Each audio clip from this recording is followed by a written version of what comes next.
Good morning, guys. How are you? Welcome to Unfiltered Vision News, bringing you the news unfiltered Monday through Friday, 7 to 9 a.m. Eastern. My name is Dr. Ashaki Noni Nichols, and I will be your host. I need to get used to reposting the stream in my profile. So I'm literally typing right now. I got to get used to it. I'm like, really? Got to do this myself. Okay. Let me see, 7 to 9.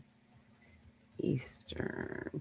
Because what has happened, I'm not sure if there is a glitch with what is called the API key for X, but for some reason, your feed will not show up in the profile as you physically post it. You know, like before, you have to physically repost it because if you don't, anybody that maybe follows you or sees you, they're not going to see it.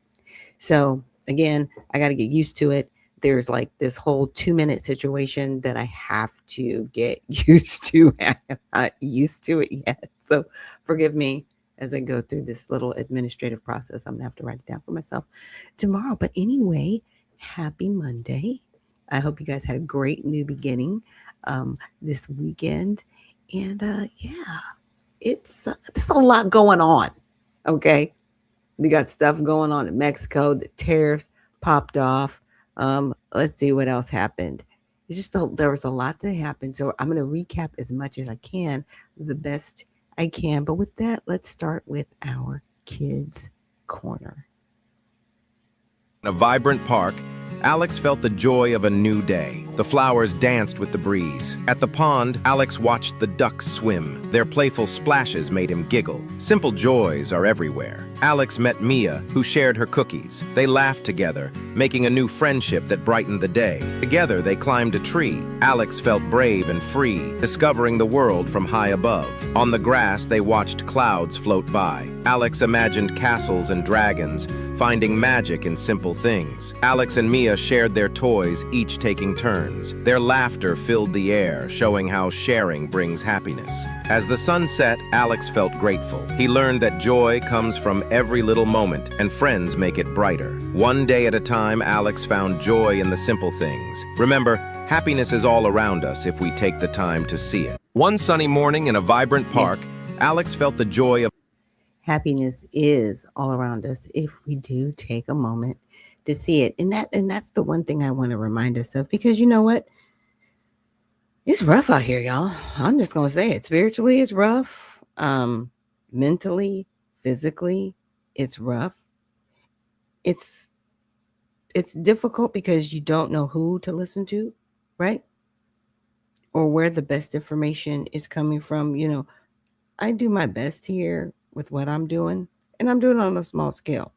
Like, trust me, there's a lot of stuff that I have to do um, and multitask with all the time because it's just me. And I'm okay with it being just me because, I don't feel alone in the room because I have you guys. So thank you for joining me.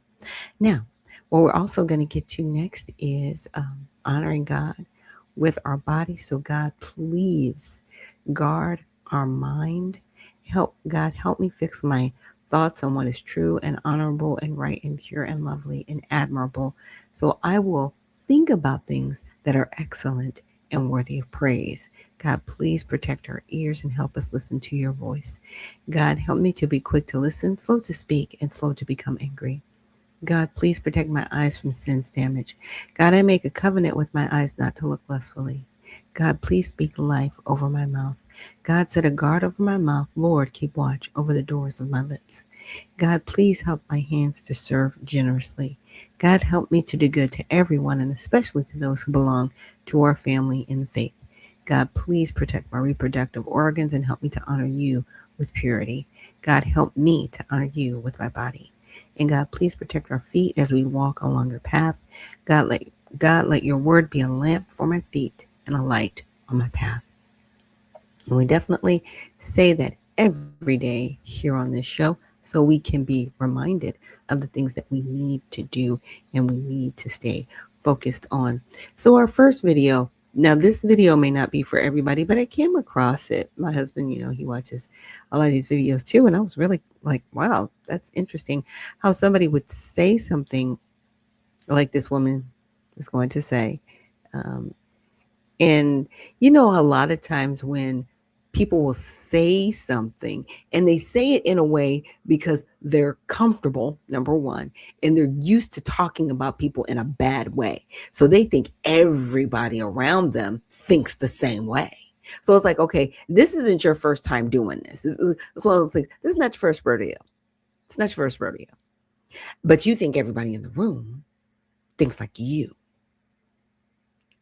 And it's very interesting to see how it all comes out and then how this person tries to walk it back. Okay, so let's check this out.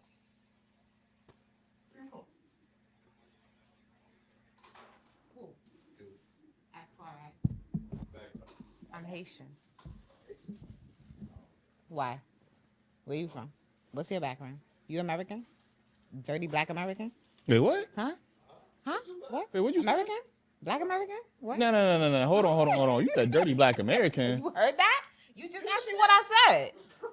I did. Why you say that? Because that's what y'all are. Dirty black American. I did. A dirty black American. I sure did.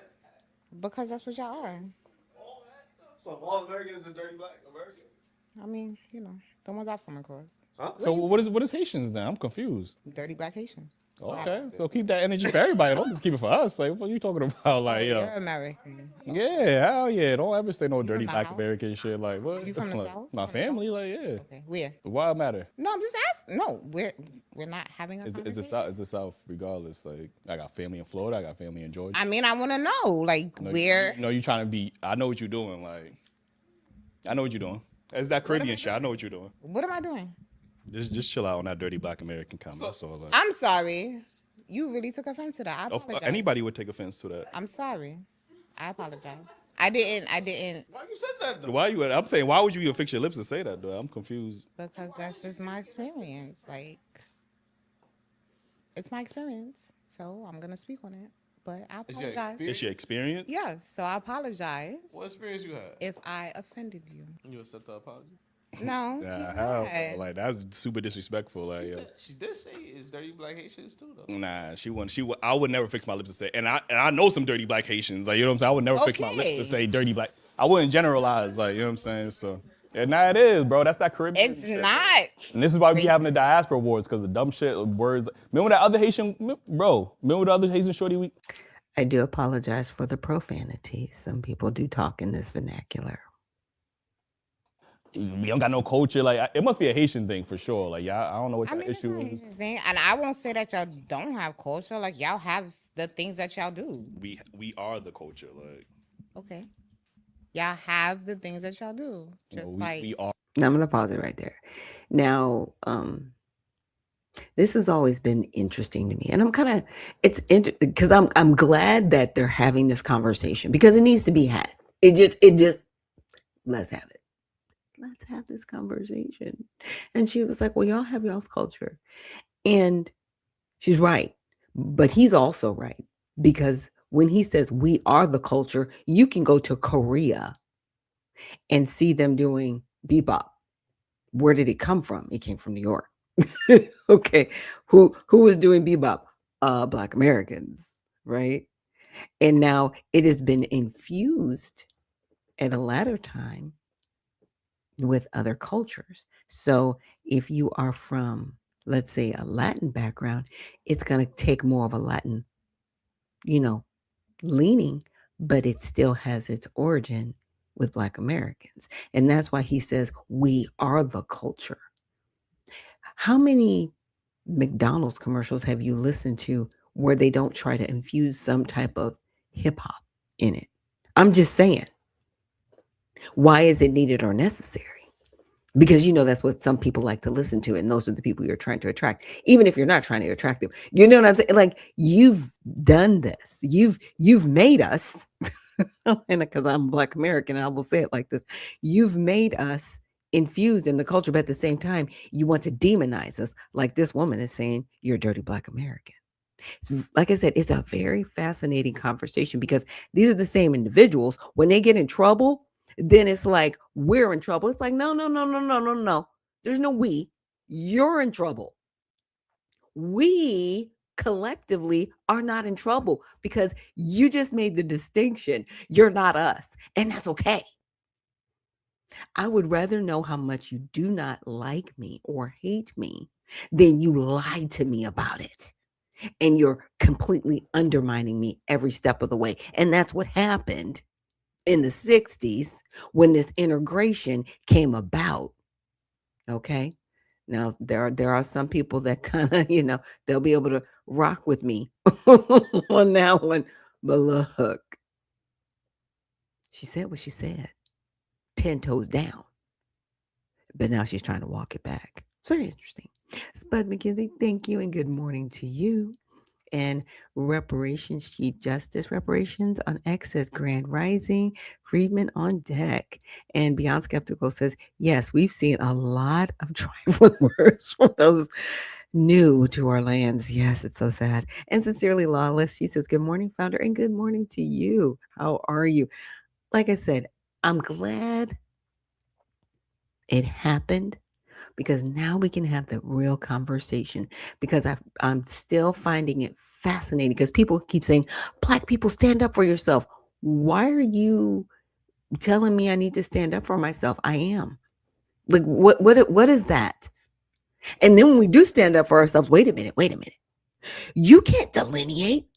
You just told me to stand up for myself. Like, what are we doing? Stop controlling what I say, what I do, who I am. Like, I need you guys to get a new hobby. I need you to get I need you to get a new project. That's it. That's what I mean. You need to find somebody else to manipulate, disrespect, make demands on. Let's see what else is there. Completely violate. Try to destroy whole communities and families. I need you to find something else to do because Black Americans are a little tired of what you're doing to us. So again, we're not going to do this when you're in trouble. It's a we thing. It's not a we thing. It's a you thing. So when you're in trouble, you're in trouble. So there's a lot of things happening, with people that are here and their temporary status has been revoked because it's temporary. It's only supposed to be 18 months. It never goes over that. Okay. That's why it's temporary. Temporary does not mean 20 years. Temporary means 18 months or less. Okay. And then you go back to your home country and that's it. Okay. Now there have been well over 30 countries that have been banned from the United States. And I'm okay. And Haiti's one of them. Y'all need to go home. It's time to go home. For those of you who do not have naturalized citizenship, you need to leave the soil. But those of you that are here, that are acting like, well, we're Haitians, we're not Americans, you can go home too. We're American over here. Don't play in our face. Go home if that's where you're at. Because that means you lied when you got your naturalization. Okay? Because see, when you come over here, you are supposed to denounce your other country and become an American, not an American Haitian. No, you're an American and that's it. You may be of Haitian descent, your ethnos, right? But you're an American. Yeah. Oh, yeah. See, that hits a little bit different, does it? Because you don't have anywhere else to be, right? And a lot of y'all, you don't mess with Black people. You just don't. It is what it is. And like I said, that's why I'm glad they're having this conversation. Are the culture. That's Just it. like, okay, so then Caribbeans are a culture too. No, y'all have a culture. We are the culture. That's two different things. It's not. Okay, all right. Yes, it is. But no, seriously, you took offense, and I apologize. I see your nose flaring up, and I really don't want you to be upset. Like, I genuinely apologize. I'm sorry. I mean, we ain't about to fight or nothing. I'm just like, yo, but this is super I crazy. see that you're upset, so I really want you to know. I felt like you was only comfortable because maybe you thought everybody in here was Caribbean, and you thought they was they is black dirty, and like, you know what I'm saying? Like, not at all. I talk about Haitians. What'd you say about Haitians? Run from them. What she Like, don't fuck that's all I'm with them. saying. Like, She I'm dirty not. like Haitians as well. Nah, But that ain't the same what thing. what is your reasoning for saying that though? Like, I just had bad experiences. That's all. okay, relationship wise, Not just relationships, just in general. in general. So that's why I say that. But I apologize. But you can't go around saying that. I apologize. Okay, the reason why she's having a bad experience is because she's very prejudiced. It's not a racist thing, it's prejudice. She's prejudging people based on how they look, assuming who they are. So the statement that she made wasn't a racist statement, it was a prejudice statement. It's very interesting that people forget that vernacular out of conversations. She's prejudging and she's being called on it. And she doesn't know how to deal with it because she really doesn't know what she's doing. She can't say, I shouldn't be prejudicial or discriminatory in this conversation, which is what she's doing. She's being prejudiced and she's discriminating, right? She's taking groups and discriminating it against them as a group. And she's being very prejudiced by prejudging someone based on their look. She assumed something and then got caught. Saying. Sorry for having. Now I'm trying to figure out, you and your Caribbean friends, y'all be talking like this, don't y'all? No. Yeah, they do. I promise you, y'all probably be talking about it. I promise. Black you, Americans, don't- they dirty. Them niggas, y'all be Nah, crazy like not that. even. I am just a very expressive person. Like I don't have a filter, so I apologize. Okay. I didn't mean it. I didn't mean it right. I didn't mean to be. I mean, it's disrespectful. Like, you know what I'm All right, saying? whatever. Like, yeah. But I didn't mean it to be disrespectful. Mm. No, but for real though, Eli. Oh, now she's trying to be flirty. No, I don't want- it's just, I don't it is just a want sense of your- because we've been having these diaspora wars for the longest. Okay, I don't want your perception of who I am to change because of that. Because I don't only say it about America, like I say it about Caribbeans, I say it about Chinese. I say like I just. She's very prejudiced. I doubt that, just- but Not like, racist, I No, get you. I'm dead serious. Mm. It's just something that just flew off, but I apologize. Like sincerely apologize. Sincerely apologize. You're sincerely, ma'am. Like I need you to sit down and have a conversation with yourself because this is bad. It's a bad look. Just look. It happened for a reason because there's a spirit in you. It's demonic and it's hateful. And it seeks to destroy and demean other people. I mean, there's a lot going on here we could get into spiritually. I'm not going to run it down, but we need to pray for her because whatever's going on with her, there's a lot of hurt that happened that she needs to deal with, right? Because she kept saying, I had a bad experience. Your bad experiences, though, shouldn't lead you to be prejudiced against others. People that you haven't even encountered or met. These gentlemen are new to you. So how are they like someone that you knew in the past? Again, the videos that I've seen, I was just like, and this one I pulled because it was just the direct context of the video. It wasn't someone, giving commentary to it. I just wanted to watch it straight through, but I feel bad for her because I know she's going to get drugged. And this is just the beginning because this just happened over the weekend. So I would say this week is going to be the week of this person, unfortunately, getting put on blast for making very prejudiced statements, not racist. She's not involved in an act of racism, calling someone what she did, but she was very prejudiced in her mindset because it was an assumption, right, of the people she sat in the room with. So again, we're praying for her, and I hope it will get better for her. Now, with that, I wanted to transition and talk about something that I came across online, and I was really surprised by it because I was like, this is what we're doing? Like, why are we doing this? And then I had to get a little bit more background on it. So apparently, Jasmine Crockett has decided that she's not going to attend the State of the Union address that's going to happen this week. She says, "We will not sit by and allow Trump and his administration to continue using fear to divide us and distract from the fact that they're stealing from working people to line their own pockets." She said that. Okay. Instead of listening to more of his lies at the State of the Union, I'm joining my colleagues and our movement partners for the People's State of the Union. And so this is the People's State of the Union. And then I replied to her post. I said, "You opened the borders. You lied about it when you did it.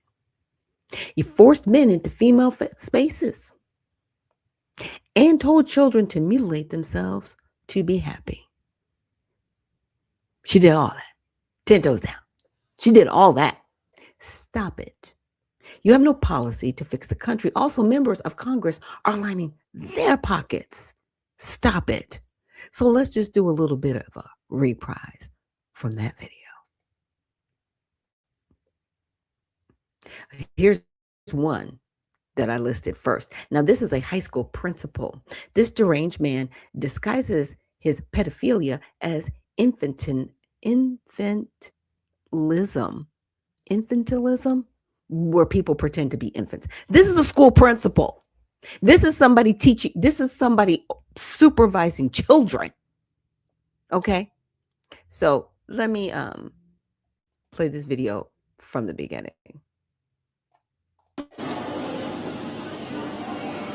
And he's filming himself, by the way. He's a grown man outside, filming himself. This is the kind of man who feels entitled to use a women's restroom. This behavior is called infantilism, and it used to be considered a psychological disorder, but now it's essentially a sexual identity. And as we all know, we are expected to respect this man's desire to wear a diaper and drink from a baby bottle in public. So in an effort to not get banned from social media, I'm just going to remind parents out there that if you see someone like him going into a women's restroom with your daughter, you cannot be a good parent from a prison cell. Yeah, so that's one. Right. Okay. Now, I just wanted to also remind Senator Crockett, because she's talking, they're stealing from the American people and lining their pockets. Are you sure about that? Because members of Congress are doing it too. Now, Senator Richard Blumenthal, top in trading volume and profits, 406 trades, netting around $80 million. Some sources cite 79.83 million to 85 million in total volume, trade volume, with high personal gains emphasized. This man doesn't have a job. He's working in Congress. How is he making $85 million? Because it's called insider trading, which no one in Congress will fix. And how dare you? But we will get to it, because you did call it out kind of properly. But y'all are doing it too. And you've been doing it. And this is the problem that people have with Washington. Everybody's lining their pockets. And like I said, we're going to get to it in just a second. But don't call it out like that if you're not going to call out everybody.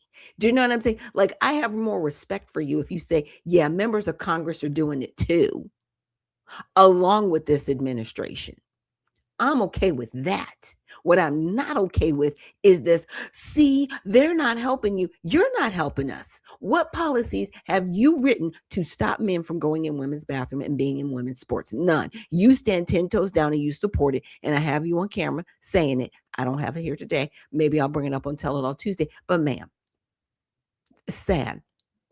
Now, Representative Tan Sauzi highlighted for a strong performance with a reported 35% portfolio return in 2025, outperforming the S&P's 16.8%. What?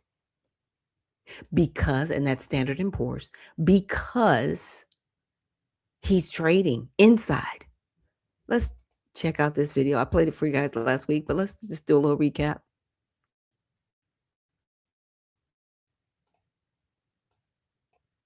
top 10 congressional traders, the members of Congress who are making the most on their personal stock trades. Representative Gil Cisneros, who's from California, he has made 527 stock trades and almost $18 million. 9 is Representative Cleo Fields, a Democrat from Louisiana, made 185 total stock trades to make $20 million. This was during 1 year, by the way. Number 8 was Nancy Pelosi, Democrat from California, made 12 trades to make $27 million in 12 stock trades in 1 year. 7, Senator Dave McCormick, a Republican from Pennsylvania, 200 trades for about $29 million in a year. 6, Representative Daryl, I think it's Issa, a Republican from California, 1 trade worth $30 million. Number 5, Representative Jefferson Shreve, Republican from Indiana, 617 trades worth $30 million. Number 4, Representative Josh Gottheimer, a Democrat from New Jersey, 420 trades for $45 million. 3, Ro Khanna, Democrat from California, 3,923 trades worth $56 million in 1 year. Number 2, Representative Michael McCall, Republican from Texas, 1,029 trades worth $75.52 million. And number 1, any guesses? Any guesses who made the most money in 2025? Senator Richard Blumenthal, Democrat from Connecticut, 406 trades. He made $80 million last year. $80 million in 1 year. So great. By far, the person who has personally profited the most from insider, what we appear to assume is insider trading, allegedly, in Congress, is Nancy Pelosi. She has a almost 17,000% return on investment. That is not coincidence. She has beat the market by 581%. Nancy Pelosi has made a 16,930% return on investment, blasting past 2,300% for the Dow Jones over the same period of 37 years. It actually really hurts, by the way, when you start thinking about the fact that Nancy Pelosi, I'm not even making this up, was born before the invention of the microwave oven. She was born before Pearl Harbor. Yeah. And these are the same people playing in our face saying, oh, yeah, trust us. Trust us. They're stealing from working people to line their own pockets. You're all stealing from us to line your pockets. Stop it. So these are the members of Congress who are going to be at this People's State of the Union. I don't know what people you're talking about. Maybe it's all the people that you're on the I hate Trump train. Those people will be there. I don't know who else is supporting you in the fact, like I said, of insider trading. And this is both sides, Republican and Democrat, right? And I showed you that principal who believes he's a baby walking around in a dress, believing he's a woman too. It's a lot going on. That's a principal. I don't know if he's been fired or not, but my goodness. Okay. So we've got Senator Ed Markey, Jeff Merkley, Chris Murphy, Tina Smith, Chris Van Hollen, Yassine Ansari, Becca Bryant, Greg Cesar, Veronica Escobar, Maxwell Post, Jim Himes, Sarah Jacobs, Perlina Japala, and I'm probably butchering these names, I'm sorry, John Larson, Senator, Representative Sidney, Kalamjar Dove, Summer Lee, Shelley Prigney, Ayanna Presley, Emily Rondell, Mary Gay Scalon, Della Ramirez, Bon Watson Coleman, and more.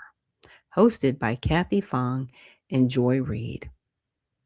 Featuring Aaron Parnas. You know, good on them if that's what they want to do. Now, you might be asking, has this been done before? It actually has been done before. So this isn't the first time that people have declined to attend the State of the Union address. And I had to look it up because I was like, I know it's happened more than once, because they wouldn't be doing it if they were the first ones like this, if that makes sense. They'd be doing if there was some type of precedent set. In my opinion, maybe they would be bold enough to do it, because I'm like, okay, You saw that was done before. So there have been several instances of members of Congress, mostly small groups or individuals, skipping the State of the Union address as a form of protest. But the clearest example of an organized campaign style boycott by a coordinated group of lawmakers occurred in 1971. And this was done by the Congressional Black Caucus, Democrats versus Republican President Richard Nixon. This remains the most prominent and explicitly organized group boycott in U.S. history. So all 12 African American members, and a lot of these people were not Black Americans. Let's just understand it. A lot of them were of some were Caribbean descent, whatever, but they were not all Black Americans. When we look at a Negro, these people were immigrants who got into office. They were not. They were naturalized. Let's just put it that way. They were naturalized. They were not born of the soil. So they included prominent figures such as Shirley Chisholm, Charles Diggs of Michigan, who chaired the group, John Conyers. John Conyers was there. That's how old he is. And he's still in office, by the way. I'm not sure why he has not lost his seat yet, because all he does is fish fries for people and nothing else and lines his pockets. So it's very crazy. Ron Dollums, Augustus Hawkins, Bill Clay, and others. The reason President Nixon had repeatedly refused requests from the CBC to meet and discuss issues affecting Black Americans, including civil rights, economic inequality, and administration policies, the group saw as disregarding their constituents. The CBC viewed this as a snub and a sign of broader disregard. So on the day of Nixon's State of the Union address, the members stayed away from the joint session of Congress. One member, Representative Bill Clay, publicly stated something to the effect, "We now refuse to be part of your audience. It is the first organized boycott of a presidential address to Congress by sitting House members." Okay. So the impact, the action received widespread national media coverage and was seen as a bold public statement that elevated the CBC's visibility early in its existence. Nixon eventually agreed to meet with the group on March 25, 1971. At that meeting, the CBC presented a detailed list of 60 recommendations on issues like voting rights, housing, healthcare, and employment for Black communities. That's interesting because this is done in 71. Didn't we get the Voting Rights Act solidified in 1965? Did I miss something? Bueller? At this point, we have the Office of Civil Rights that nobody knows about, but is getting paid, you know what I'm saying, to keep the lights on. Millions of dollars a year that Black people don't even know about. You're not fighting for that. You're not talking about that, but you're talking about voting rights. Okay. So contemporary reports describe it as the largest known boycott of State of the Union up to that point. It set a precedent for using absence from the address as a high-profile protest tactic. Okay, so here are some other notable addresses. 2018, at least 4 House Democrats, Frederica Wilson, Pamela Jampala, skipped over Trump's reported whole country's remarks. Okay, so they didn't attend. And in 2020, at least 10 House Democrats, Alexandria Cortez, Ayanna Pressley, and Maxine Waters, boycotted on the eve of Trump's impeachment acquittal vote. So Republican examples, most individual or very small actions, such as Doug Lamborn, Colorado, boycotting President Obama's 2012 address over policy disagreements, or a handful of Republicans skipping President Clinton's 1999 address after his impeachment. No large-scale coordinated Republican campaign matching the 1971 scale appears on record. So they were just mad, but they weren't doing anything. You know what I'm saying? In 1971, they were like, these are the policies that we want. Okay, and we're going to kind of sit it out until you give us what we want. I still don't see the effects of what they asked for. I'm just saying, I didn't see what y'all asked for really affect my life in a positive way, because I was born in 1971. And I saw the struggles that my mom had to go through, and we had a congressional Black caucus, and I saw the invasion then when I was 10 years old when we lived in Southern California. We lived in Orange County, California in particular, and I saw the mass immigration that drove down wages and how you still at that time catered to illegal immigrants because you didn't send them back. You allowed them in here in mass. This is the Democratic Party, and I'm not excusing the Republican Party that still supported some of these efforts and issues because it built their companies up as well. So they're both responsible because nobody stopped it and you basically enabled it. Okay. So I read you the Republican examples. All right.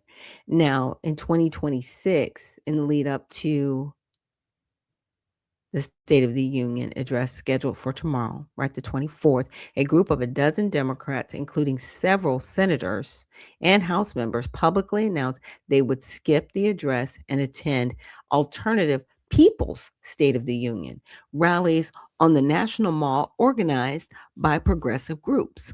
This is another coordinated protest effort by Democrats, though smaller than 1971. Wow. So that's interesting. So this is still smaller than 1971. So we'll have to see. Now, boycotts are rare and usually symbolic. Most members still attend regardless of party. The 1971 CBC action stands out as the clearest historical case of a true organized campaign by members of Congress to collectively not attend. Okay. So I said, so side note, right? Can you tell me what Nixon did for the Black community, if anything, right? I just wanted to know, like, did anything come of their quarrel? Right. And so Nixon's records on issues of the Black community is complex and is often debated. He is frequently criticized for his Southern strategy, appealing to white Southern voters with coded racial messaging. Opposition to busing for school desegregation, support for law and order, policies seen as targeting Black activism, and private racist remarks captured on tapes. The war on drugs he launched, also has also been widely criticized for disproportionately harming Black communities through enforcement and incarceration. Yeah, the war on drugs was not about drugs. It was about further harm to the Black community, which it did. So that said, his administration did implement several policies and actions that historians and sources, including some civil rights analysis and Nixon Foundation retrospectives, credit as positive steps for Black Americans, particularly in economic opportunity, education, and enforcement of existing civil rights laws. These were often framed under the banner of Black capitalism, which emphasized entrepreneurship and minority business development as a path to economic self-reliance rather than large-scale government welfare programs. Okay.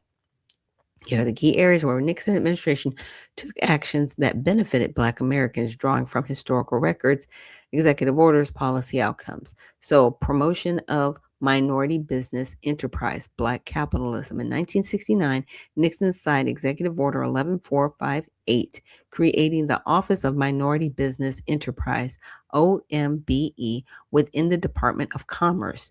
This was the first major federal effort to coordinate support for minority owned businesses, including access to loans from the Small Business Administration, previously limited or unavailable to many Black entrepreneurs. It laid groundwork for modern supplier diversity programs and set asides for minority contractors.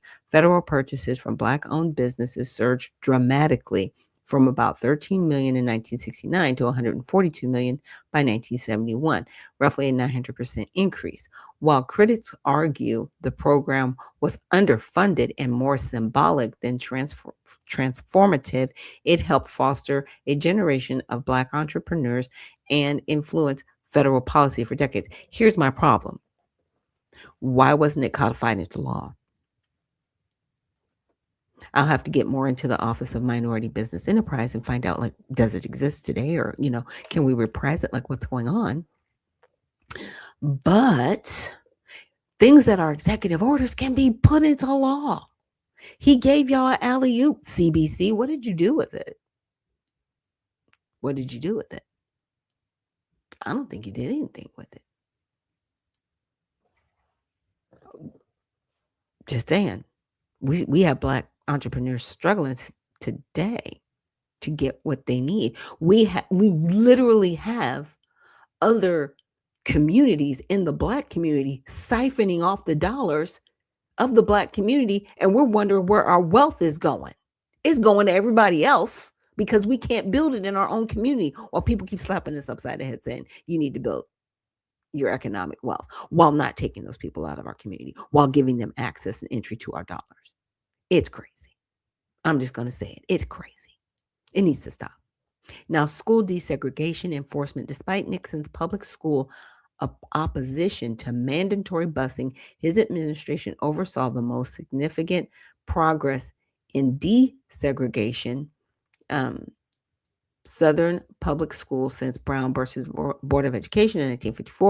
1970 alone, the percentage of Black children in integrated Southern schools rose sharply from low single digits in many areas to much higher levels. Historians like Tom Wicker in 2003 New York Times piece noted that Nixon personally conceived the led efforts that accomplished more desegregation in that year than in the prior 16 years combined. The administration enforced court orders and worked with the Justice Department to implement integration plans. Anybody know about that? Okay. Now, a lot of people might say desegregation harmed the Black community because we were, taking on things that didn't belong to us, right? And what I'm saying about that is we took on forced education and not learning about our own education, right? We losing about our own history because we had to learn about everybody else's history. So a lot of people, even though they were like, yeah, we need to be desegregated and not segregated. Some people still do hold the opinion that segregation was a harm. Just saying. I'm just saying in the South. Like the people from the North, and I was actually listening to Sunny's Corner yesterday, and they were, throwing, sharing some things. And I was like, yeah, I could kind of see how people from the North, if they were from the South, right? And then they got kind of northernized, and then they come back down to the South with their, suits and city slicker mentality, saying, hey, you guys need to, talk to each other, be a part of each other. And the Black folks is like, we stand over here. The white folks are stand over there. We all get along as long as we're kind of apart at the same time. We're good, right? we're good down here. We don't need your, city slickerness down here. But when the city slickerness came down to the South, it kind of damaged some people. And that's the opinion of some people. Just saying. So increased funding for historically Black colleges. Wow, he actually did that. And education federal aid to predominantly Black college more than doubled between 1969 and 1973. Nixon also supported matching funds for schools serving high poverty, often minority students, and initiated the Emergency School Aid Act to promote interracial experiences and reduce racial isolation in education. Affirmative action and workplace equity. The administration revived and enforced the Philadelphia Plan, a Johnson-era initiative for minority hiring quotas in federal construction contracts, and expanded affirmative action guidelines. It dismantled discriminatory practices in labor unions and excluded minorities from skilled trades. Civil rights enforcement agencies budgets, EEOC, Office of Federal Contract Compliance, grew significantly from $75 million in 1969 to over $600 million in 1972. Other steps: Nixon signed extensions and expansions of Voting Rights Act. 1970, nationalizing its protections. He appointed more Black officials to federal positions than previous administrations in some accounts, and increased overall civil rights programming funding. So looking at timelines. So this was in 1970. So this was before 1971. All right. So these efforts were often pragmatic or politically motivated, right? Co opting elements of Black power rhetoric to diffuse radicalism while appealing to moderate voters. And many Black leaders and the Congressional Black Caucus viewed them as insufficient, right? Hence the 1971 boycott over Nixon's initial refusal to meet with them. After the boycott, they did meet. The CBC presented recommendations, some of which aligned with or influenced ongoing programs. Overall, Nixon did take concrete steps that advanced economic access, school integration, and enforcement in ways that measurable positive impacts for parts of the Black community, even as his broader record includes significant criticisms on race. Perspectives vary widely depending on the source. Progressive critiques emphasize the negatives, while some conservative, non conservative, or Nixon specific retrospectives highlight the achievements. So he did things, and like I'm saying, your boycott was in 1971. This happened in 1970. This grew from 1969 to 1972. So obviously he did something before 71. Did something before 71 here. Just saying. I was born in 71, so it's kind of a favorite number for me. I'm just saying. But there were some things that he did. So I'm like, Congressional Black Caucus, what did you do that was better? Because right now, to date, the Congressional Black Caucus is non-existent and they're disgusting. And we need real Black Americans in the Black Caucus. And what's also fascinating about that caucus is it's predominantly Democrat. Ilhan Omar's in the Congressional Black Caucus. Why? You're not a Black American. You're Somalian. But yes, you're American now, right? You're American now. And you still don't like us. And we know it. Because who you support. You do not support us. But that's okay. Because, things will turn around. This isn't over. This is not over. And want to get to some of the comments here. I'm sorry, y'all. I just been reading and looked at the comments yet. Okay. And Hellfire Halo says, good morning from New York. He says, prejudice can be a result of personal experiences. Absolutely. Absolutely. And fear is a healthy response when facing the unknown. Okay, understood. Beyond skeptical. Thank you for the hand claps. He said, some fetishes like to film themselves in humiliating situations. It's weird. He's a principal, though. I mean, why are you filming yourself? Look, that's the bigger question. Why are you doing that? And Hello Fire says, libs Dems need to keep their hands out of AIPAC's pockets and realize that they're contributing to the moral decline of Western civilization. Like, I know, like that's like a whole nother conversation going on there, but I can understand it because the different influences. Beyond Skeptical says, geez. And Hello Fire says, Pelosi is married to a Rothschild. Yes. Yeah. So keeping it in the family, right? Because you wonder how the Rockefellers and Rothschilds, like, how are they billionaires? They don't make anything. They don't own anything, right? Have you ever purchased a Rothschild newspaper or driven in one of their cars or, washing machine? Do they own patents? No. No. They enriched themselves working with the federal government. That's how they made their money. And I'll say allegedly, but yeah, that's how they made their money. That's how they're billionaires, and that's how they stay billionaires. So with that, let's keep it moving, right? So that's what's happening at the State of the Union. But I wanted to play a video by a representative before we get out of here.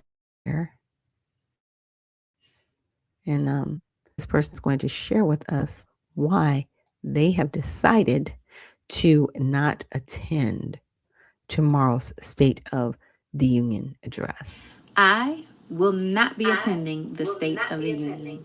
And an overwhelming majority of my constituents are backing me up on this one. Here's why. It's because of what Trump has done to our country, our civil rights, and our democracy. So we cannot treat this as a normal moment. We cannot continue on with this. But see, here's what I don't understand. What's happened to my civil rights? What has happened to my civil rights? What's happened to anybody's civil rights? The only people who think they have rights here are here illegally, and they don't have a right to be here. So if those are the people you're talking about, ma'am, dial it back. But see how she makes all of these assumptions, and this is happening without any backup. Prove what you're talking about. Don't just say things. Bring the receipts. Just saying. Business as usual, while our democracy is under attack by a president. By the way, we are a constitutional republic. They need to stop with this democracy stuff. It's very telling of who this person is and their politics. Very crazy. President who thinks he's above the law. And then on top of that, he has signed legislation that will result in thousands of people in our district losing their health care and nutrition benefits. Mm-hmm. So I know Northeast Ohio has had enough, and I have definitely had enough. You see, attendance is a way of signaling respect, but in this case, absence is a way of signaling conscience.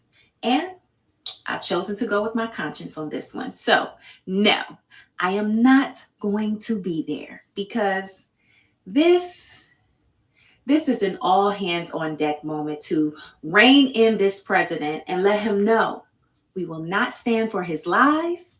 We will not stand for his name calling or his attacks. We will fight back and we will win. Okay, so first of all, let's talk about her constituents who are going to lose their health care benefits and their food stamps. These are illegals that are here that shouldn't be getting anything anyway. What are you talking about? And you're not helping anybody, keeping people on government assistance anyway. What are you talking about? You're not talking about helping anybody build a business. You're not talking about anybody going out there and actually getting it done from the dirt, ma'am. What are you talking about? So you want to expand government and have more people on government assistance to do what? To be slaves? Huh?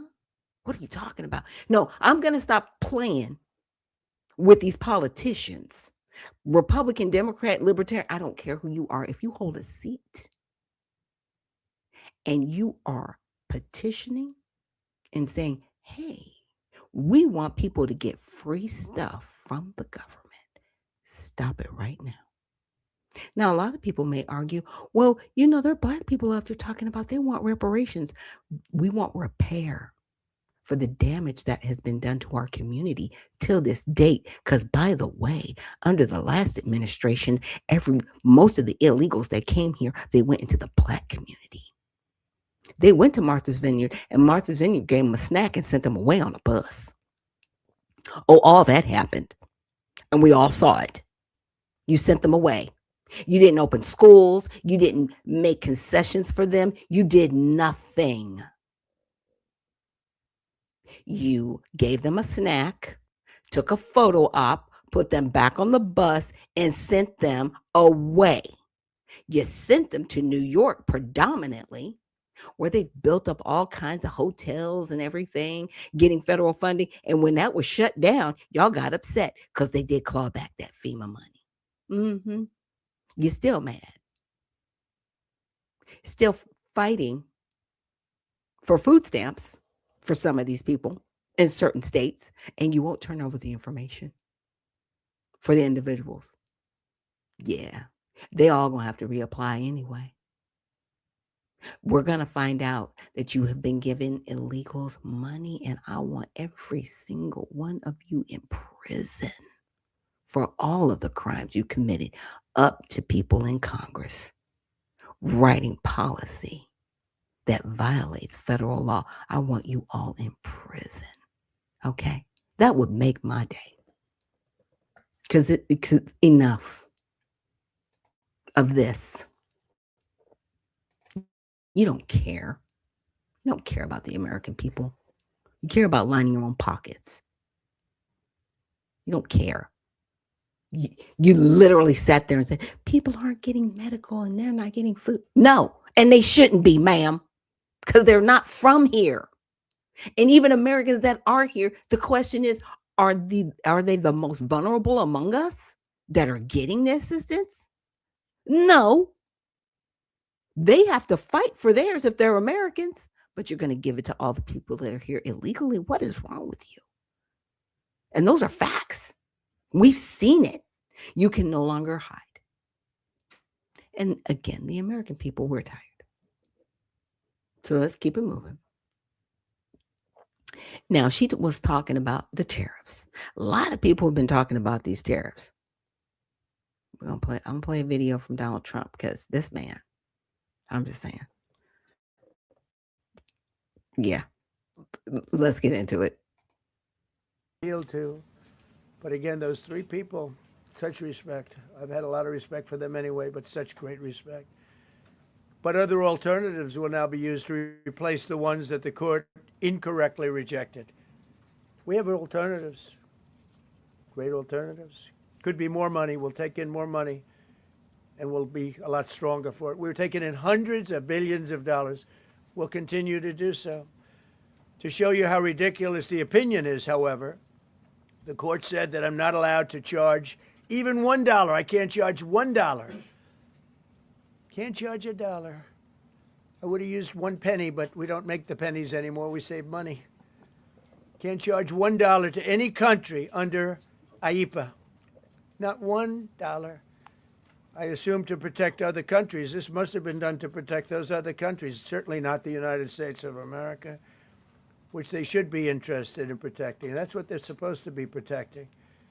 But I am allowed to cut off any and all trade or business with that same country. In other words, I can destroy the trade. I can destroy the country. I'm even allowed to impose a foreign country destroying embargo. I can embargo. I can do anything I want, but I can't charge $1. Because that's not what it says. And that's not the way it even reads. I can do anything I want to do to them, but I can't charge any money. So I'm allowed to destroy the country, but I can't charge them a little fee. I could give them a little 2-cent fee, but I cannot charge under any circumstances. I cannot charge them anything. Think of that. How ridiculous is that? I'm allowed to embargo them. I'm allowed to tell them you can't do business in the United States anymore. We want you out of here. But if I want to charge them $10, I can't do that. It's incorrect. Their decision's incorrect. But it doesn't matter because we have very powerful alternatives that have been approved by this decision. You know, they've been approved by the decision for those that thought they had us. So let's look at what some of those decisions are that he's talking about or mentioning in this video. Okay. So he criticizes the Supreme Court as ridiculous and deeply disappointing, claiming it protects foreign countries over the U.S. He highlights the absurdity. The court ruled he cannot impose even $1 or a penny in tariffs on any country under that authority, not $1. However, he argues the ruling still allows extreme alternatives, stating, I am allowed to cut off any and all trade or business with that same country. I can destroy the trade. I can destroy the country. I'm even allowed to impose a foreign country destroying embargo.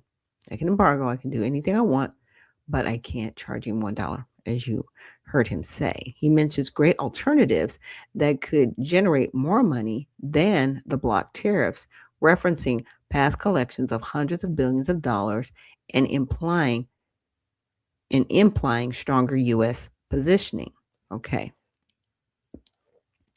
And so I was trying to find out what he meant. So Trump responded by pivoting to other authorities, Section 122 of the Trade Act of 1974, to impose new global tariffs, initially announced as 10% on all imports over and above existing ones, then quickly raised to 15%, the maximum allowed under that provision, shortly after, effective for temporary period of like 150 days. Yeah. So that's what he's talking about. That's what he's referring to. Section 122. So we'll get into that probably a little bit more tomorrow when we do Tell It All Tuesday and take a deep dive on Section 122. But Tatas, thank you so much for joining us and reposting the stream. She says, right, a snack, then back on the bus. Yeah, that happened. We all saw it. It was crazy. It was very, very crazy. And now I want to shift a little bit and talk about the man that was standing on Trump's, if you were looking at it, it was, I guess, on his left-hand side, Lutnick. Yeah. This guy. Okay. So apparently his sons kind of knew, supposedly, that these tariffs wouldn't work and they might get shut down. And they bet against the market.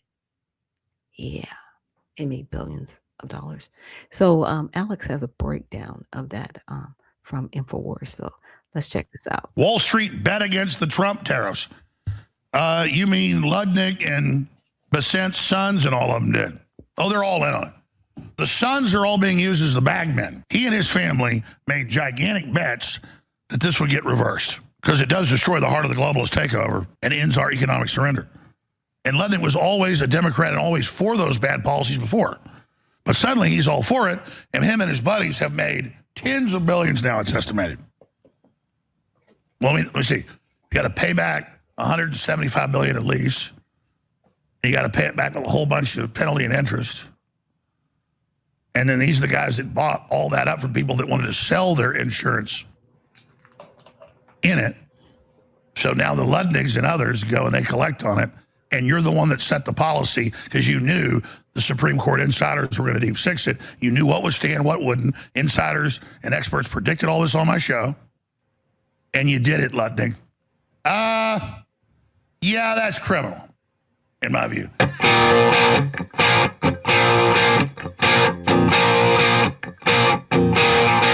$175 billion they're saying has to be refunded. So the couple $100 billion that doesn't. The emergency wartime stuff, they say is constitutional, which it is 100%. But his other emergency tariffs are saying aren't, even though there's clear precedent. And so Trump can now retailor the other powers he has, but now he have to refund the money. Funny, I heard that predicted 6 months ago by a couple of economists we had on, that Lutnick was the one advising it, even though in a company he's in, he's heavily invested and set to make billions off of the refunds. Ahead of tariffs ruling, businesses race to secure refunds. Now, this is back in December. Well, who sets that up? Howard Lutnick's family firm bought up the rights to tariff refunds for 20, 30 cents on the dollar after Liberation Day last year. Today, the Supreme Court struck down tariffs. For every $100 invested, Lutnick's sons just made 3 to 5x. Welcome to crony corrupt America. Yeah, that's true. Overhead shot, please. So that is a big deal. So now pause it. Now this is the same Lutnick, yes, that was on Epstein's Island. Yes, the same man who had his family and another family and outlining the ages of the children that were on the boat. Yeah, that same guy hanging out. And he was hanging out with Epstein after 2009. So you knew who this man was. We'll get more into it on Tell It All Tuesday. But yeah, Mr. Lutnick. And he's in the administration. Like, I'm a small channel. But Mr. Trump, if you're listening, fire this man immediately. and make a public spectacle of him, and that you will distance yourself from this human who has enriched himself, and you need to throw him to the wolves, and he needs to be in prison along with his sons because they used insider trading to enrich themselves. But if you're going to do that, then you got to do it to everybody in Congress. So how is this going to fall out? How is this going to play out? Because if he goes down, then everybody's got to go down. Because if he goes down and nobody else does, what does that say about our country?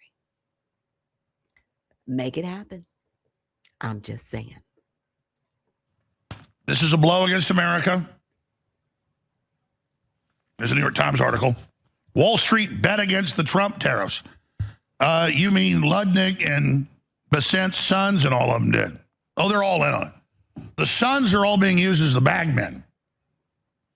Now, you got Pelosi and her record insider trading and all the corruption they do, but I'm not going to sit here, and I haven't, while I watch all the sons of the president and the rest of them. I don't even think they're committing crimes. Other than you can call it insider trading, but they've got passed laws that the executive and the Congress basically can do this. We need to change those laws. And look, I know they took half of Trump's wealth and almost destroyed him. I'm not mad that he's got foreign investments and things, but not when it's against American interest. And I look at the sons, all of them. I mean, every damn one of them. Everybody in that cabinet, other than the vice president, I guess his kids are too little, or maybe he's moral. I like J.D. Vance, are cashing in like bandits right now. And I don't want to hear from the Democrats, because at least everything Trump's doing economically is pro-America, and he's investing in the very ideas and stuff that he's making money off of and bringing the jobs back here. So there's nothing wrong with betting on America and then betting on your own bet. So you guys are 1,000 times worse. So I don't want to hear it from you taking a clip out of context. I'm just calling it like it is, okay? My job's easy. I'm not holding nothing back, calling balls and strikes. And let's just say a lot of it's unsavory. And they're going to use it against Trump when they get control of the Congress because of the handling of the Epstein stuff. On current trajectory, they're going to get big control of the Senate and House. Big control. Big control of the House, maybe low control, small margin in the Senate, maybe bigger. And then it does not look good. And Trump's like, well, I had the DOJ sign off, and they did that, and they're doing 10 times more intense. When has that ever stopped Democrats? They're all over the Epstein files, 99% of it, and they're still running around cherry picking it. I mean, it's who they are. They have no shame. Wall Street's bet against the Trump tariffs. So here's my problem with Ludnick. He and his family made gigantic bets that this would get reversed,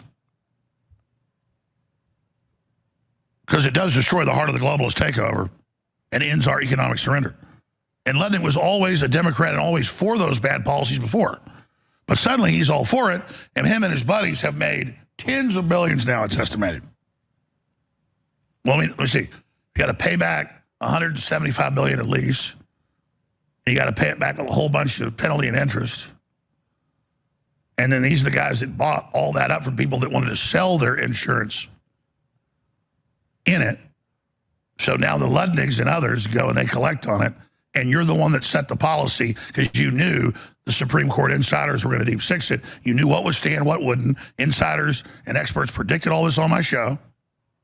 And you did it, Ludnick. Yeah, that's criminal, in my view. I mean, if you are investing in something and, pushing oil industry and you're going to get tax incentives, and there's nothing wrong if you're the president and you're pro-oil or pro-gas, and then your family invests in oil and gas, no problem with that. You're investing in what you believe in. It's like I'm a pro-gun guy, and I was going to buy stocks and be in gun companies, even though they're not the best stocks. I've never owned any stocks, zero, because I don't want to even have the view of impropriety or obsess on it. Because anything I'm into, I learn about. I got to watch it. I got to just win, and just watching other people's stock stuff, I'm just like, and I'm just like, no, if I own stock or currency traded and stuff, knowing all the stuff I know and all my sources, I do it full time. And I'd have a ton of money, but I would not be on air. So I strategically made the decision never to do that. But I can look at what these guys are doing. And I mean, let's just say it. A bunch of the coins that groups that the president's with and all the kids put out. I say kids, most of them are older than me.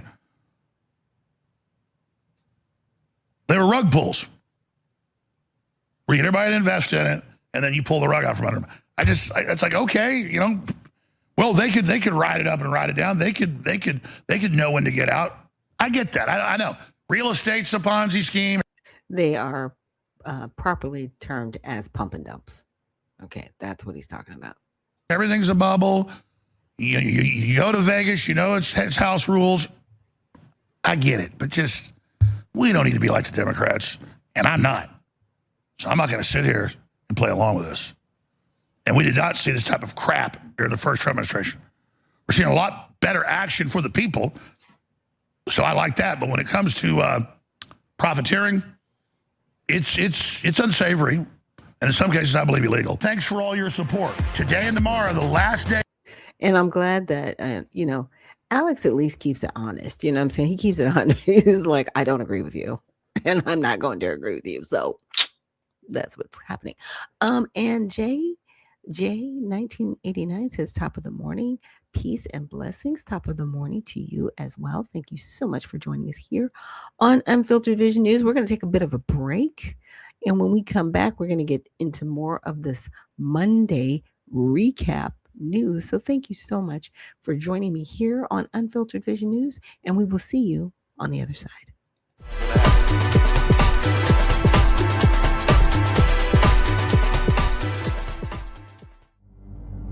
A life empowered is closer than you think. We're all looking for a better way. Reimagine what's next with a new sense of exuberance. Why not power on like you mean it? Or power off blissfully? A better sleep is a better awake.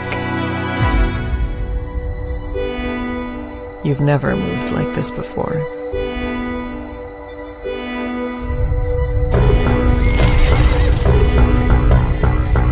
The energy nature intended. Imagine reprogramming the way you look at the speed of science.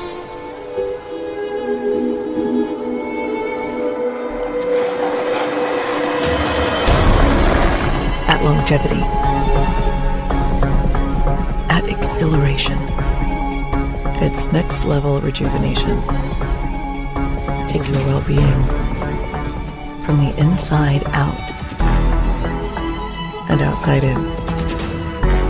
The light within is ready to ignite. Be the light.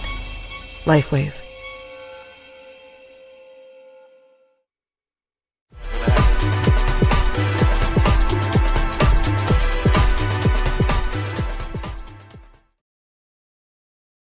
And we are back. Thank you so much for joining me here on Unfiltered Vision News, bringing you the news unfiltered Monday through Friday, 7 to 9 a.m. Eastern.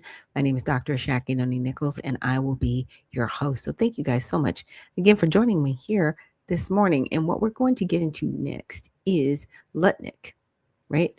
You heard him mentioned by Alex Jones, and there was actually a article in regards to him. Is Commerce Secretary Howard Lutnick profiting from the Supreme Court's tariff ruling? And he is. As you just heard Alex lay it all out, his sons betted against the market, but they kind of knew what was coming down. So the question is this a RICO case? Are we gonna go after people? Okay, Democrats, are you gonna do something about this? Because like this is real crime, right? This is real crime. Now, I like the policies that President Trump is putting out, hands down. I do like some of the policies. Not all of them, but some of them, yes. What's going on? What is happening with this guy? You, like I said, fired immediately, throw him to the wolves, and whatever happens to him happens. But do not protect him at all. Period. They were wrong in what they did. They're making money hand over fist. This should not be their piggy bank. They are enriching themselves being close to you. They got to go.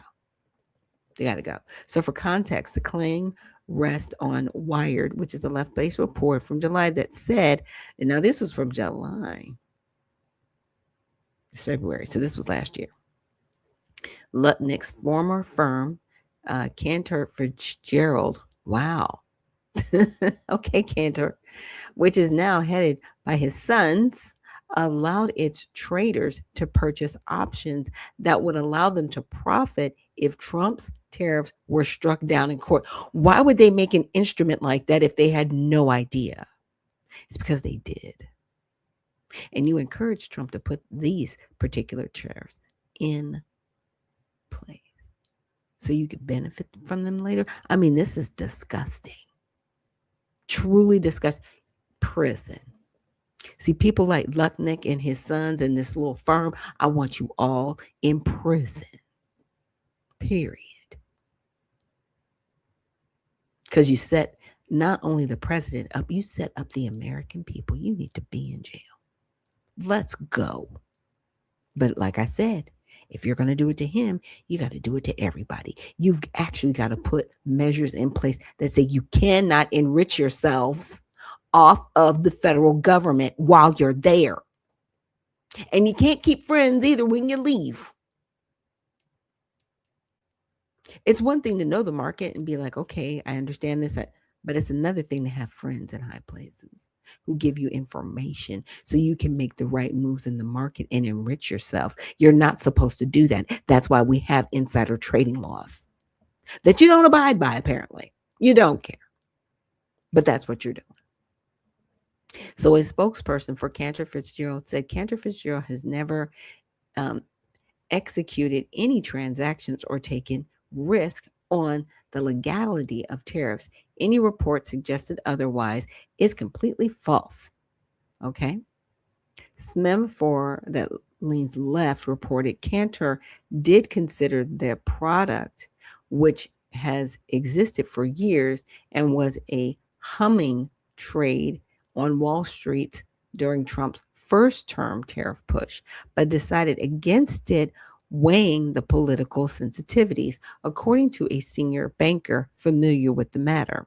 Okay, so the left, the New Republic, Raw Story on the left, ran stories suggesting Cantor Fitzgerald stood to profit from the Supreme Court's ruling. Newsweek, which is center and published fact checks of the coverage, Liz Hoffman of Semaphore included commentary at the end of her report. She wrote, ironically, this is business Cantor should have been doing.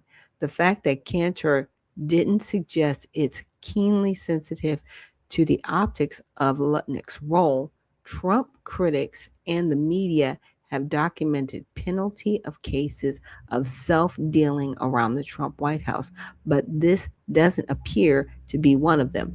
So on the one hand, they were kind of betting against the market, right? So what if the tariffs weren't struck down? Then they wouldn't have made any money, and they would have been like, okay, we didn't make any money. But they kind of knew that they were going to.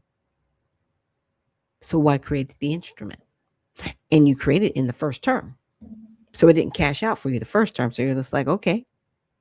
See, I would like to see the investment, the people that ran to invest in it. Does that make sense? Like, say if you got 5 people from the first administration and the same 5 people stayed and benefited.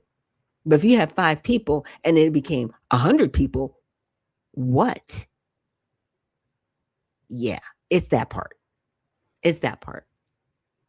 Yeah. So you're enriching yourself off the federal government. It's insider trading. I don't like it. I want it stopped. And the question is, will it stop? We don't know. Now let's get back into some other news. We do have some violence going on in Mexico. So let's check in on that. Thanks for joining us on the Fox 11 Weekend News. We're following breaking news out of Mexico, where violence has erupted in Puerto Vallarta and Guadalajara after the Mexican army killed the leader of one of the country's most powerful cartels.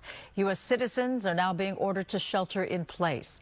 Jalisco New Generation cartel leaders Nemesio Oseguera Cervantes, also known as El Mencho, was killed after an operation to capture him earlier today. Officials say he died while being flown to Mexico City. Since then, many cars and buildings have been set on fire, which is a tactic used by the cartel to block military operations. Violence also sending people running for safety in the Guadalajara airport. The U.S. State Department is warning U.S. citizens in Jalisco, which includes Puerto Vallarta and Guadalajara, Tamaulipas, Michoacan, Guerrero, and Nuevo León to shelter in place. Here at home, there's growing concern flights to and from LAX will be impacted by the violence in Mexico. Fox 7's Laura Diaz just arrived at the airport. And Laura, what are you noticing there at LAX? Well, Susan, as you just mentioned, we just arrived a short time ago. I did approach people to see if they even knew anything about the chaos happening in Mexico. Most people didn't have any knowledge of it. But as you just mentioned, we are hearing that, flights have been disrupted out of Guadalajara and Puerto Vallarta. And of course, people who are there, they're concerned about it. Now, I spoke earlier today, I spoke to an Orange County woman who was on holiday in Guadalajara, and she said that she was staying in an American hotel, but then after everything erupted, they made the decision to leave that American hotel, and I talked to them from an undisclosed location. I was way more on edge, way more scared. I would say on edge, right? Like hyper vigilant, I guess. I'm not scared anymore. I'm a little bit not looking forward to the next 24 hours because we don't have AC. We have we only have so much water. We only have a sandwich to get by. It's not the vacation I was hoping for, but I'm not scared to right now. If we were to fly out tomorrow, I'd be scared. Well, the trio told me that, in fact, they'd been drinking a little to take an edge off. I think you can hear that a little bit. But they would not tell me specifically where they were, but they felt perhaps that they were in greater danger by staying in an American hotel. So getting back to what's happening there, they told me that it was a ghost town. When they left that American hotel to go where they are now, literally nobody on the streets. They did see smoke in the distance, but they did not witness these spot fires that are being reported in Puerto Vallarta. But they planned to stay where they were for the night. They had one sandwich to get through the night. Originally, they were supposed to fly out tomorrow. They don't know if they'll be able to do that. I think probably not, but they were grateful that they were not at the airport today. They said normally they would take a flight on a Sunday. That's their MO. That wasn't part of this trip. They were always slated to take off tomorrow, but they were super grateful that they weren't there when that violence broke out, because people described it as being terrifying and having to take cover behind a chair or some kind of a kiosk to try to save their own lives. So that's the latest here. As I'm able to get more information, Susan, I'll certainly bring it to you at 10 o'clock. I'm Laura Diaz reporting live from LAX, sending it back to the studio. Laura, why is it that she felt like she would be safer at a different hotel? I'm sure you addressed this a little bit, but for my clarity. Well, there have been rumors going around, and I feel a little reluctant to repeat it because I can't vet it. But some people felt that Americans were being targeted. So they felt that if they were at an American brand hotel, they might be a target. One of the women in the group dates a man who is Mexican. So he took them to a location which wouldn't be someplace you'd ordinarily look for an American. But they had one sandwich to get through the night and a little bit of water. So it was kind of like they were camping out, but they felt grateful to have the advice of somebody who was a Mexican citizen and who said, I can take you to a safe place. So they elected to do that, even though they said the people at the hotel said, don't leave, it's dangerous on the streets. They left anyway. Laura Diaz, thank you. Yeah. Very interesting.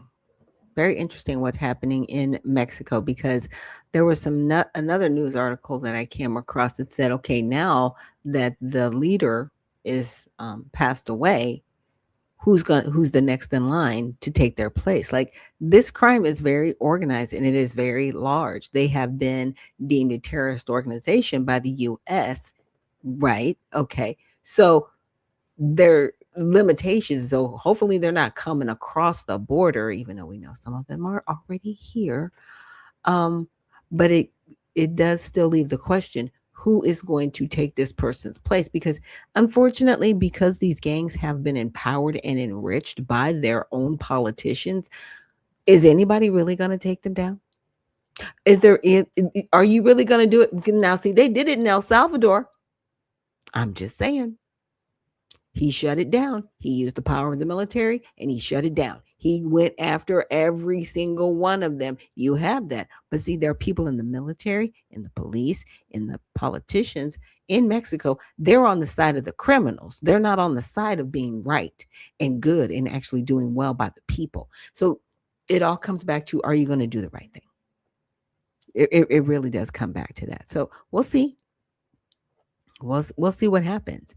But yeah, definitely pray for the people in Mexico, because they're going through it right now, and the American citizens that are there. Like, look, I'd be trying to hop on a cruise right now. I'd be like, where is the nearest cruise ship? Get me home. Okay. If I can't get in the air, get me home. But that's just my suggestion, off topic.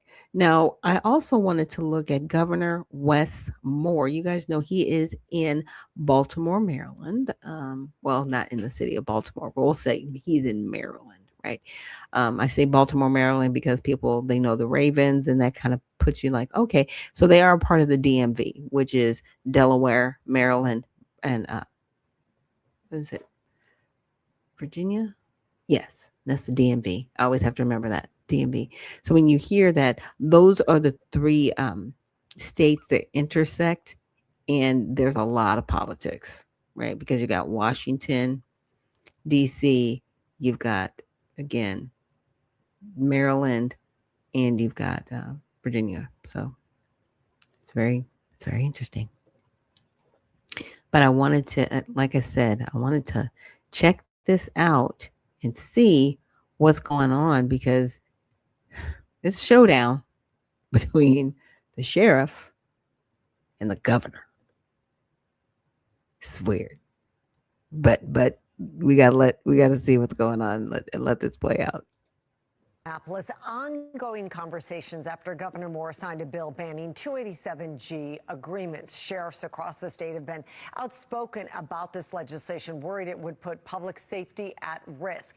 And that's why they gathered in Annapolis today to talk about potential legal action. Fox 45's Jessica Babb, they're live tonight breaking down where they stand on this issue. Jessica. So after that meeting that you mentioned today, sheriffs across Maryland announced they aren't planning on moving forward with legal action right now. They say they've talked with attorneys and looked at the laws, but don't feel they have the grounds for a lawsuit. But they say they will continue cooperating with ICE, just without a formal agreement. On the heels of Governor Wes Moore signing emergency legislation banning 287G agreements in Maryland. We refuse to blur the lines between state and federal authority in ways that undermine the trust between law enforcement and the communities that they serve. The agreements letting local jurisdictions work with ICE, allowing detention centers to screen inmates, determining who may be in the country illegally, and in some cases serve warrants. By terminating these 287G agreements today, we know that ICE will no longer be assisted or subsidized by local law enforcement. Sheriffs across the state are sounding off. It is the biggest betrayal to law enforcement and public safety that I have ever seen. They have made Harford County and Maryland communities and citizens less safe. That's what they've done. You know, they've done politics with public safety, and that's shameful. In light of the new law taking effect, these sheriffs sending official letters to the Department of Homeland Security terminating their agreements. These letters are from Harford and Carroll County. As a result of today, we have no pending legal action. You know, the advice we've received so far is that the way it's been done, that we really don't have a challenge. We're still going to continue research to see if we can come up with a way to challenge what Maryland has decided to do. So that effort will go forth, but it's not forthcoming today or any immediate action that we see. And while Governor Wes Moore is clear this new bill doesn't prevent all cooperation, Continue to coordinate on shared public safety priorities, including the lawful removal of non-citizen offenders who pose a risk to public safety. these sheriffs say they will still continue to cooperate with ICE without a formal agreement. But we are going to, as the governor wants us to, and rightfully so. If we're not going to have the agreements, then we should still cooperate with our federal partners in ICE, and we're going to allow them to know who we are bringing into our jails and allow them to file detainers in accordance with the customs and immigration process that exists here in the United States. Carroll County Sheriff Jim DeWeese just put this policy in place, outlining what that cooperation will look like when it comes to warrants and detainers. And I did explicitly say that no politician is going to tell me that I can't communicate with another law enforcement agency on matters of public safety in my community. And while Governor Wes Moore and top Democrats argue this bill will protect Marylanders and constitutional rights amid concerns about immigration enforcement, the sheriffs argue. And whether you believe it or not, the abolishment of the 287G program is not the abolishment of ICE. They're going nowhere. In fact, they're going to intensify their efforts in sanctuary states. Mark my word, you will see a dramatic increase in the presence of ICE in this state. Thank you. Now, I did reach out to ICE this afternoon to get their response to the passage of this new bill, and I also asked if they have any plans to ramp up enforcement actions in the state. So far, I've not heard back, but of course, we'll keep you posted. Live in Annapolis, Jessica Babb, Fox 45 News. I'm Mary Bubala. Thank you for watching. Yeah. Here's another. So after. Oops. So here's the thing. As he said, ICE isn't going anywhere. And it's semantics. Okay. So it's kind of here's what Wes Moore has done. He said, okay, you can't use any resources to help ICE. He's not telling them that they can't report on the people that ICE needs to get, but they can't get involved in whatever ICE is doing. It's like, okay, so if we arrest somebody, let's just say, and I'm saying the we, and I'm on the side of the sheriffs, police officers, they arrest somebody, they have every right to call ICE and say, hey, we've got somebody on your list here, come and get them. ICE comes and gets them. I'm okay with that. But what Wes Moore is saying, if ICE is outside getting somebody, you can't interfere in whatever is happening with them, which is kind of dumb, because if you have people that are interfering with ICE, those people actually do need to be arrested because they're interfering with federal officers and agents. So what is your policy really doing, Mr. Wes Moore? Are you harboring illegal aliens? Huh? Are you interfering with federal law enforcement? Because you got to take care of your people, and you can't tell your officers to stand down to get them out of the way of ICE. Like, what have you done? Talk about 287G. Let's go. Let's look at 287G, y'all, because you know how I get. I need to walk you through it. I want my people educated on this. So you can partner with ICE, or you can refuse to partner with ICE, and that's fine. This is what 287G is kind of about. The program allows your law enforcement agency to enforce certain aspects of U.S. immigration law, expanding your department's authority to identify and process removable aliens with pending or active criminal charges. Wes Moore's okay with that part. Enforce limited immigration authorities with ICE oversight during routine duties. He's not okay with this. Okay.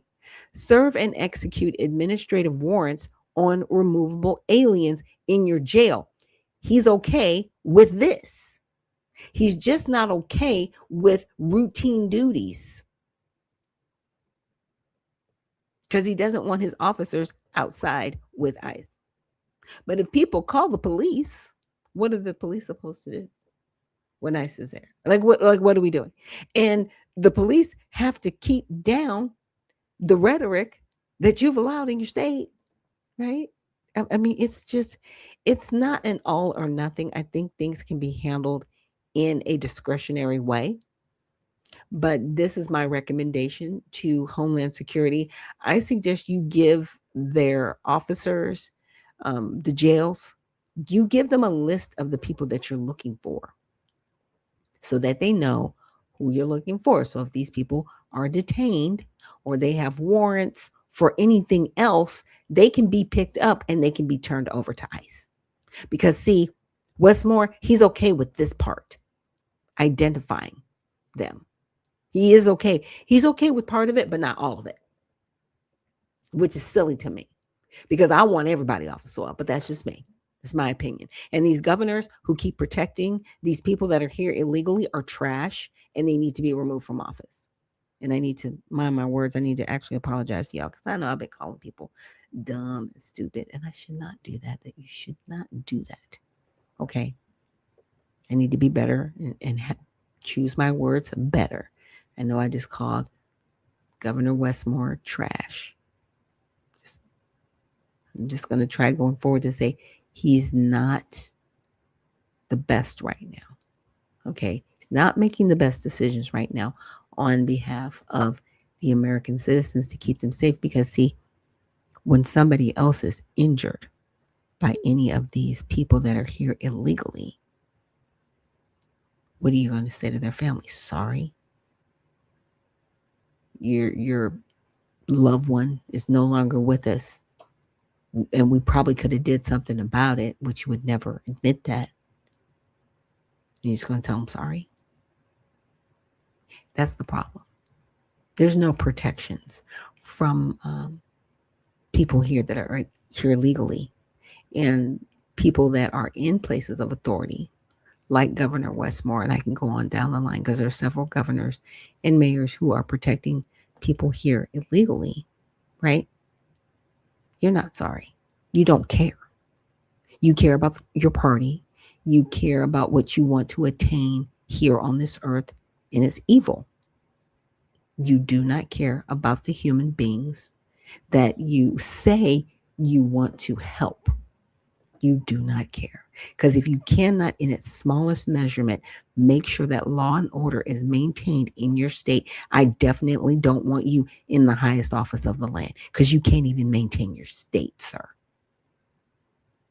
No, I'm good. You do not have my vote anywhere. None of you. I don't want to see a Democratic president ever again until you guys stop it with the harm on children, right? Encouraging them to mutilate themselves to be happy. You stop men from being in women's spaces everywhere, sports, bathrooms, everything. You stop it with the cult that's the LGBTQ community. Until you do those things, no more. I want Democrats away from everything that has to do with law and order because you do not know how to act. You're not human.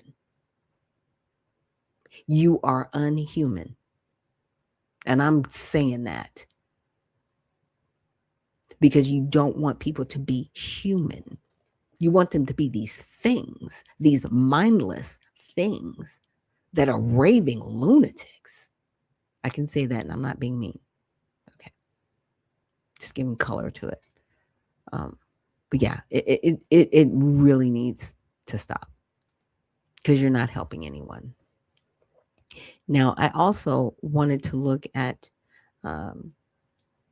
this. Now, this is 287G, right? Now, I wanted to look at a part two. I have to go back. So it says your agency might be eligible for Department of Justice Criminal Alien Assistance Program. And there was another part here. So why is it called the 287G program? The 287G program is named for Section 287G 1 of the Immigration and Nationality Act, which authorizes ICE to delegate to state and local law enforcement officers the authority to perform specific immigration officer functions under the agency's direction and supervision, right? So they're basically like deputies to these federal agents, right? The federal agents are over them, but they can work along with the federal agents to make sure that their safety in all aspects. Sorry, you guys. Should have put my phone on do not disturb. It's kind of funny because my phone will like go on do not disturb when it feels like it. So, what I did want to bring up was this.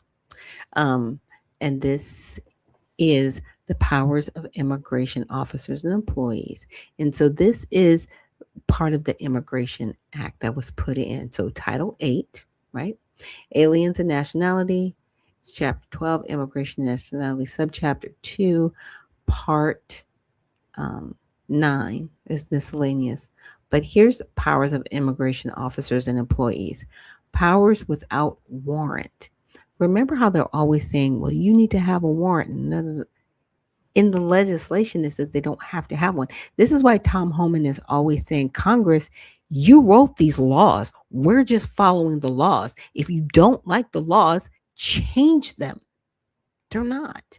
So it says any officer or employee of the service authorized under regulations prescribed by the Attorney General shall have power without warrant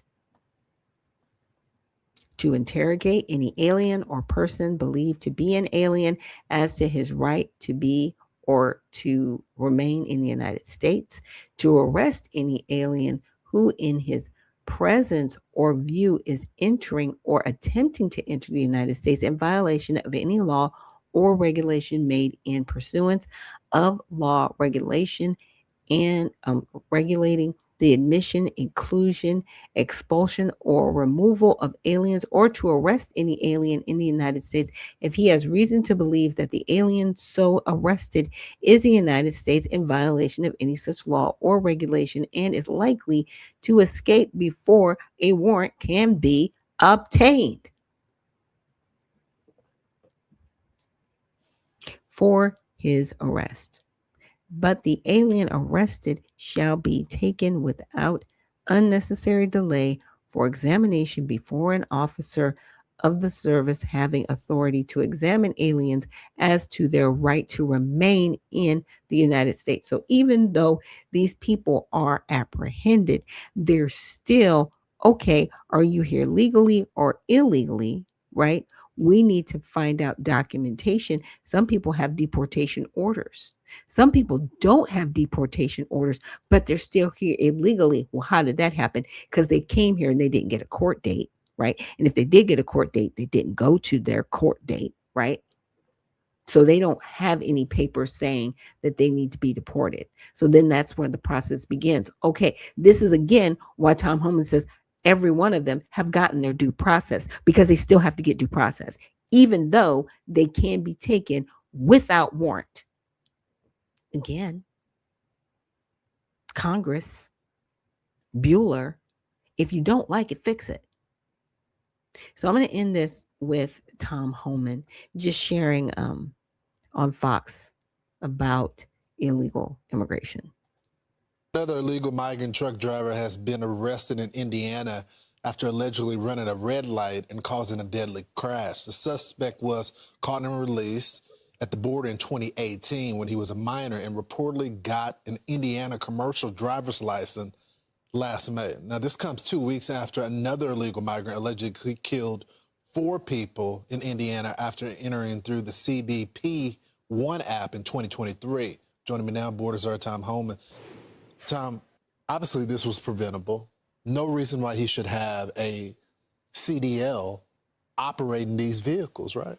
No, exactly. Look, we're going to be dealing with the Biden open border for decades. I mean, this is why we're out in full force in sanctuary cities. We got over 10 million illegal aliens that were released in this country without proper vetting. So, it's going to be decades till we fix what damage they've done. But look, we're making headway. We're breaking records every day, so we're going to keep doing it. So this happened in 2018 when you had all those people that were still, gotaways, people that were coming across the border. This case is another one, a Venezuelan migrant came across the border illegally. He tried to drown someone just strolling across the beach in Florida, tried to drown a beach goer. Thank God that this woman survived. But again, a young guy who didn't have a criminal background, but he has one now. Well, that's why, President Trump's committed to the American people that we're going to have a massive deportation operation. If you're in the country illegally, you're not off the table. And we said that from day one. Of course, we're going to prioritize the public safety threats because that makes sense, right? But just because you prioritize the public safety threats doesn't mean you forget about everybody else. If you're in the country illegally and we find you, we're going to arrest you and deport you. After they commit a crime, it's too late. Then you had victims, right? So, no, we're going to force immigration law without apology, including non-criminal illegal aliens. That's right. I want to talk about the DHS shutdown because it doesn't seem to be getting any media coverage now, but this is what Ilhan Omar and Jalapal had to say about dismounting ICE. Let's play it. If we're not going to go back to pre-2002 in looking at how these agencies used to operate without this level of brutality that we are seeing, then we need to figure out a different system. When we get power back, we have to dismantle them. And we can go back to immigration enforcement as a civil system because that's what it is. What do you make of that? Well, I'm sure Omar would love for ICE to go away, right? Because she has her own issues. Right. But bottom line is, think about this. Members of Congress want to abolish the Department of Homeland Security that was established after the tragedy 9/11, right? And they want to abolish the agency that enforces the laws that they wrote, right? But they want to attack ICE and call them racists and Nazis and the secret police. Well, if we're the Nazis for enforcing immigration law, what's that make them? They wrote the law. So look, we're doing the same thing we've done for 40 years. I started in 1984. We're enforcing immigration law. Problem is, for the last 4 years, they weren't enforcing immigration law. Every one of them are complicit because they didn't say anything about the open border. Over 10 million people illegally cross that border. We got over, 2 million known gotaways. We got a record number of terrorists and criminals coming across that border. A record number of sex trafficking of women and children. Enough fentanyl killed 250,000 Americans. Over 4,000 aliens died making that journey. And where were they? They weren't saying a word. They're complicit. We're fixing what they broke. So they've made a few demands, and some of them are just non-starters, I believe. They say they want to make agents show ID and wear body cameras. Well, there's already funding for the body cameras, and they wear their patches on them. They've also said they want to ban the agents from wearing masks. They say that they want to ban racial profiling. That's already illegal, and that's not happening. And they want to require a warrant to enter the private property, even though these people have already deportation orders that you guys are enforcing. Take those, either one of those demands that they're talking about. The mask is a non-starter. Threats against ICE officers are up over 8,000%. And not just the officers, their families, their wives, their kids. The last threat I got was to kill my wife and children. So I'd suffer the rest of my life. And, they can dox me all they want. On the borders. Doing the same thing to Lyons and his family. Exactly. Going after their families. But as far as racial profiling, that's a bunch of crap. We don't racial profile. When we detain somebody and question somebody for a short period of time, we need reasonable suspicion, which is built on the legal standard. Yeah, exactly. And that's what we're doing. But people say, well, the Supreme Court allows you to racial profile. That's not what the Supreme Court said. They said we're doing things legally because we have that standard of reasonable suspicion. And once you start questioning them, if you can gather probable cause, then we'll place them under arrest. But look, they want to shut down ICE to require a warrant to arrest an illegal alien. They need to read the statute that they wrote. Again, there's nothing in the immigration law that requires a judicial warrant to arrest an illegal alien. It's a non-starter. Tom Homan, the great Tom Homan. Thank you, brother. More Fox and Friends straight ahead. One even more. Yeah. And I read it to you guys. Power up immigration officers and employees. The first line. The very first line. So the Attorney General shall have power without warrant. They don't need warrants. Because if you are here illegally, that's it. You don't have any rights. That's the other thing that's crazy. Democrats always running around, you're violating people's rights. They're here illegally. They already broken the law. They have no rights because they're not citizens of this country. They're not protected. What is wrong with y'all? My goodness. Okay, I got one more video that I wanted to get in for you guys. And this is regarding Mamdani. I'm not picking on him. Just saying this is what's happening in New York. We need to pray for them. Okay, so Zohran Mamdani, let me bring it up. Zohran Mamdani just issued a travel ban in New York City, shutting down bridges, the tunnels, the streets, saying you better stay your blank in your house. Isn't that interesting? If you do want to come outside, you got to bring your documentation, bring your papers, bring 2 pieces of ID, a social security card. Interesting, because they don't like the SAVE Act, by the way, that, requires ID. Separate issue. The only way you can come outside is if you're working with us. You're shoveling that snow. It's got poop on the ground still anyway, because they didn't clean that up when the snow dried. Okay, so it's interesting how socialism feels so much like authoritarianism. But don't worry. You'll have the warmth of collectivism to keep you comfy. So here is the video. The streets saying you better stay your ass in your house. Isn't that interesting? And if you do want to come outside, you got to bring your documentation, bring your papers, bring 2 pieces of ID, social security card, pictures. And the only way you can come outside is if you're working for us, you shoveling that snow. So interesting how socialism feels so much like authoritarianism. But don't worry, you'll have the warmth of collectivism to keep you comfy. So Zohran Mamdani. Yeah. And it's that part. It's that part, right? Where it just all comes back around. The same people running around, this authoritarian. Really? When you were telling people they couldn't go outside and they had to wear a mask. And if they didn't, you barred them from going anywhere. You barred people from working if they didn't take an injection. And you want to say what we're going through right now is authoritarianism? Have you lost your mind? You want that. Democrats want that. You know what? This is a good experiment in what democratic socialism looks like. And I want everybody to take notes and I want everybody to understand what's happening. Now, an interesting thing that Sonny Johnson brought up, she was like, okay, Zohran is in place, but you're going to have to figure out a way, like in a marriage, to come to a compromise, right? Not that one side gets more than the other, but there's an understanding.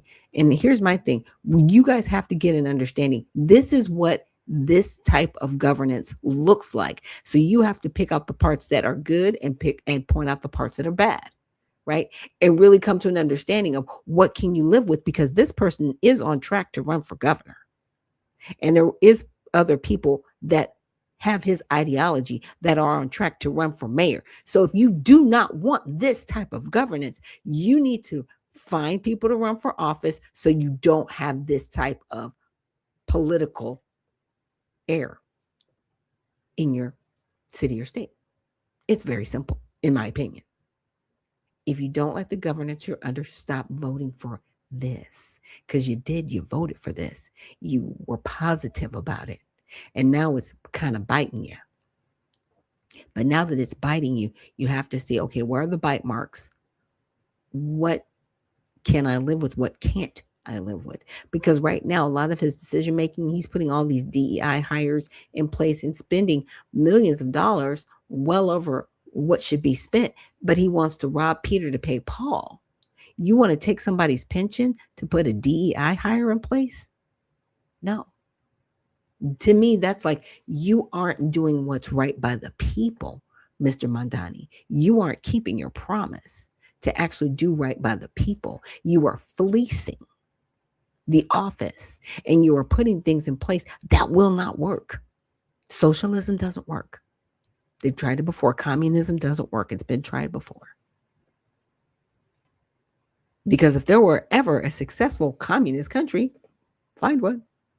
And Beyond Skeptical says, I wish I could blame Democrats for the open border, but I have to put credit to any elected official that didn't scream from the rafters. Exactly. The only person I truly remember going nuts was Abbott. Yeah, he was going nuts. But here's the thing about Republicans. They were upset about it, but they didn't do anything about it. Does that make sense? Because for the first 2 years of Biden's administration, he had all three levers. He had the House, he had the Senate, he had the executive branch. For the last 2 years, the Republicans were in charge. But unfortunately, because they didn't have the executive branch to actually turn over these things, they still couldn't really collectively change anything about the border, even if they wanted to. You need all three levers to do this, right? But there still were measures that they could have put in place. They could have really went full force and stopped things with USDA, right? The food stamps. You start going after people's food and housing and all those things, their money, you can shut some things down.